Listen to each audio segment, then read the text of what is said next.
I think you see the market reaction is somehow muted. It's a continuation, as you said, of an upward trend. There is some sort of risk-on mode again, but I think this kind of euphoria for the results is clearly not there. As you rightly said, it's just a continuation of Abenomics.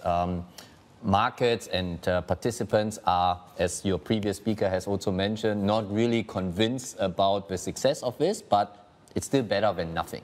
So we still need to see a bit more of reforms coming through before we would really call for a strong overweight in Japanese equities market. And as Akiko mentioned, constitutional reform seems to be the emphasis of the day. But what about that third arrow that everyone is still looking for?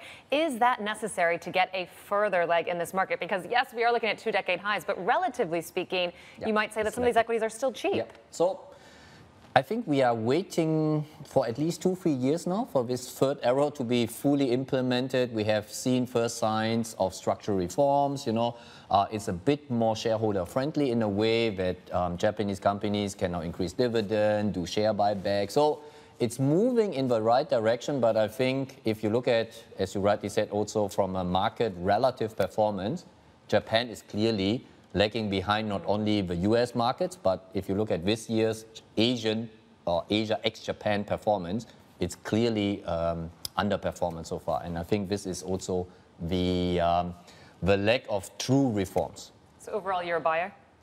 We have been a bit more bullish at the beginning of the year because we were hoping for more stimulus there, but now we trim it back to a more neutral.